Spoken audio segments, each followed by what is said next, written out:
Skat. Hej. Hej. Ser du fin ud? I lige måde. Tak. Do you want to do it in Danish or English? Danglish. Danglish. Danglish. What is Danglish? A little bit of Danish and a little bit of English. Welcome to the Pink Taxi. Thank you so much for inviting me. What a privilege. So start telling me, what's your name? How old are you? Where are you from? Okay. Are you married? do you have kids? Okay. Are you working for the CIA? My name is Lesley Ann Brown, otherwise known as Black Girl on Mars, the Lab, the Bandit Queen, and I'm 51 years young. You're 51? Age is a construct, yes. I would never have guessed. Okay. Never. I'm from Brooklyn, New York. Whoop whoop! Yeah, Brooklyn. And I've lived in Denmark for over 20 years, the longest I've ever lived anywhere. My parents come from Trinidad and Tobago. Really? Yeah, Caribbean. Oh. And I also lived there like for 4 years. And I have a child. I'm not married, and I'm really enjoying being single and like really spending time with myself. Okay, so I'm a teacher and a writer, and one of the things that I write about and I also talk a bit about a lot is my fascination with the book Don Quixote. Mm-hmm. So Don Quixote is about this man who like read all these books about knight errantry. He read so many books about being a knight that he got convinced that he was a knight. So the whole Don Quixote narrative is about this man who thinks he's something, and he goes out into the world and he engages with the world as though he is this thing.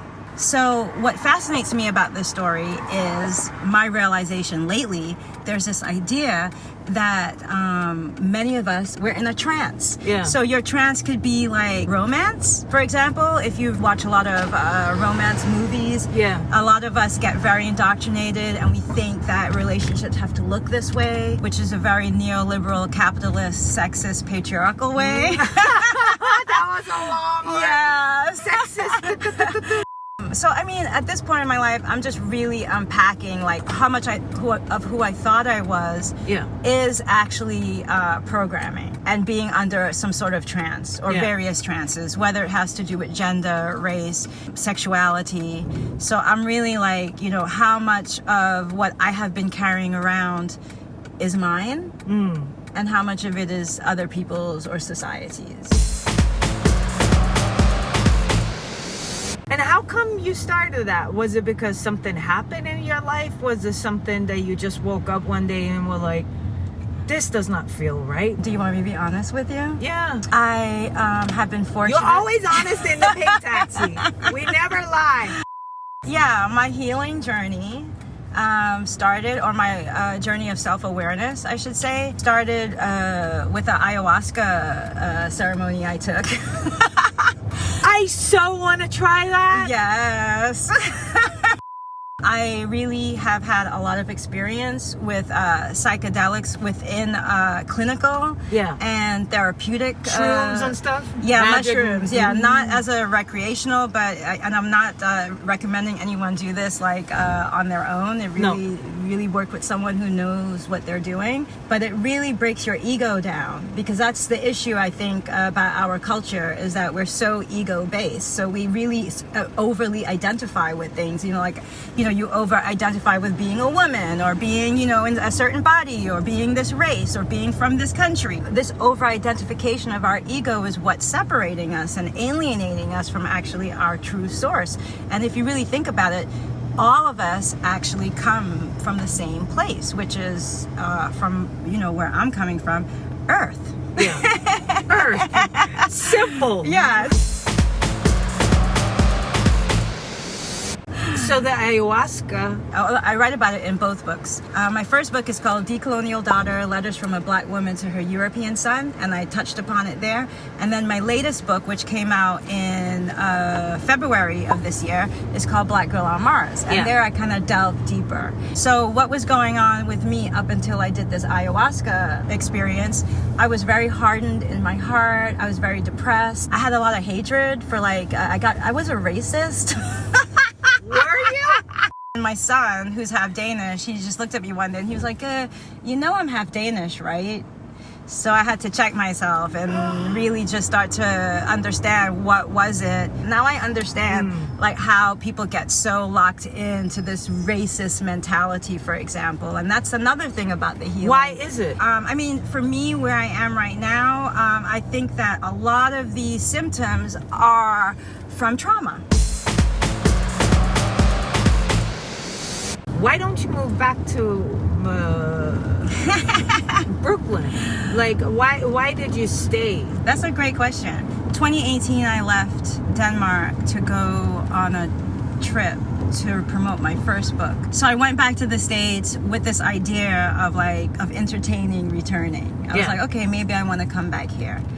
And during that trip, there were a few things I realized. And one of them was I have been here longer than I've been anywhere. And the second thing was, and this was also through my psychedelic journey, etc., is that really confronting how my generalizations were actually hurting my experiences. What I mean is I've been here in Denmark for over 20 years, and personally, Danes have been great to me.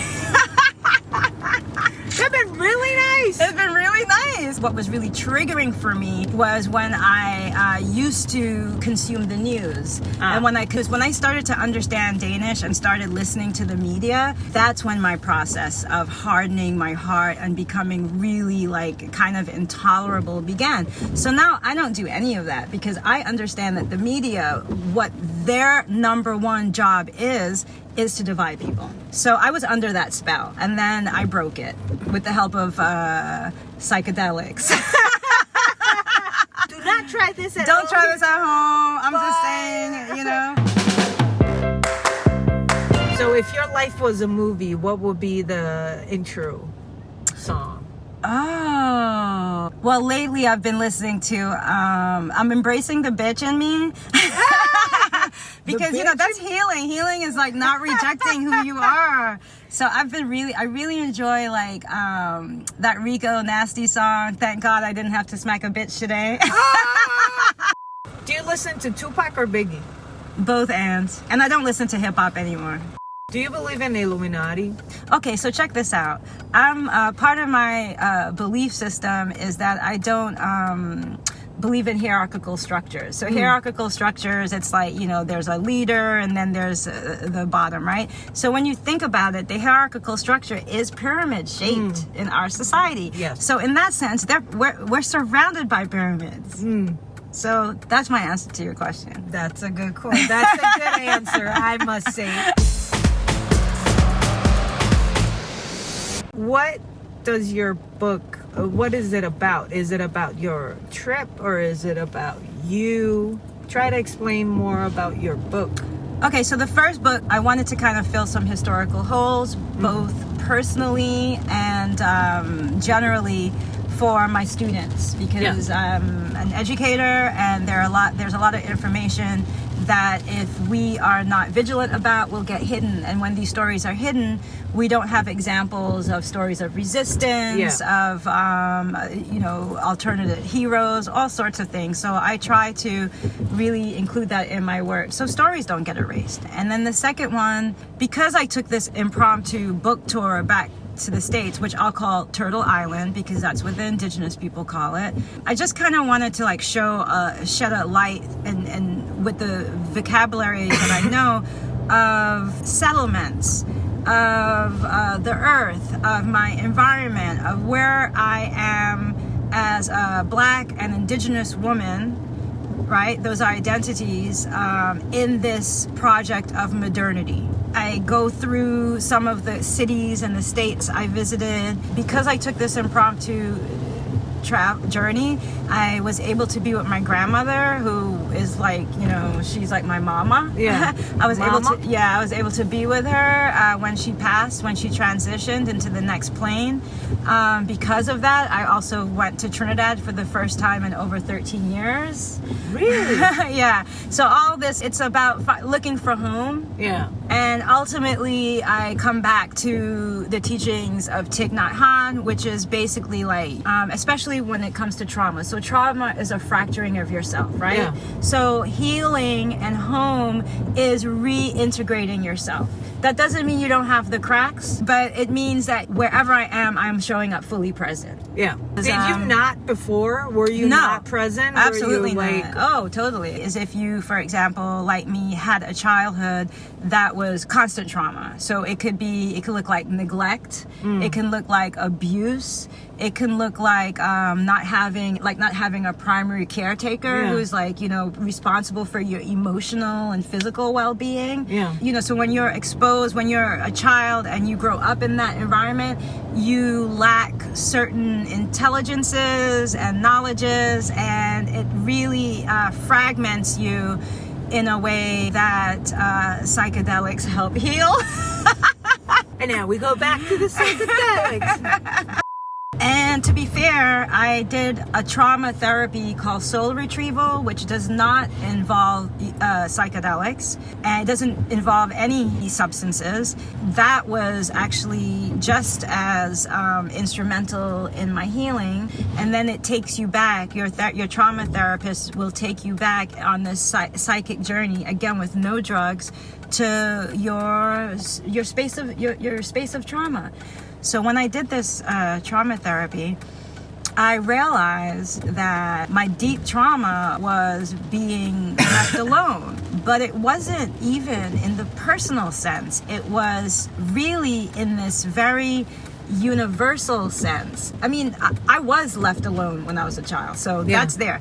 But this soul retrieval, instead of feeling lonely about it, it made me feel in pluriversal company with it, meaning that, okay, so I used to write this blog called Black Girl on Mars, Notes on a Life in Copenhagen, or How My Alienation Brings Me Closer to People. So when you say alienization, it means being excluded or being like feeling like an alien? Yeah, feeling separate from. Totally. Yes. So that soul retrieval was really instrumental because I felt how alone I felt. And in feeling how alone I felt, I had this immense compassion for myself kind of like blossomed. And when that compassion for myself blossomed, I immediately became more compassionate for other people.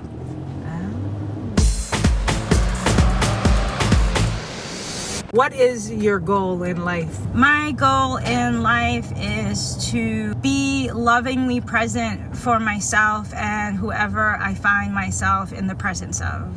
That's your goal. Yeah. I want, like, if someone steps to me and, like, you know, blah, blah, blah, blah, I'm capable of breathing evenly and holding space for that person who's so obviously in trouble in the way that so many people have done for me. That's my goal. That's your goal. Yeah. What would be your advice to young people? To don't take anything that anyone says as truth. Research everything. Get away from this way that we're socialized to think, which is this either or. Get into practicing both and. So things are not always polar opposites. We have to learn to make room within ourselves for both and. Right? Yeah. It has been a pleasure, Lesley. We had not a lot of English, but a lot of English on this ride. I learned a lot about you, but also the whole experience that you have, the process that you're going through right now. And I think it's super inspiring. Excellent. And so interesting. Excellent. Hi, Scott. You look amazing. You too. Thank you. I'm still in shock of your age. Well, you know what they say, it's a melanin, babe. You too. How old are you? 43. Yeah, same thing here, please.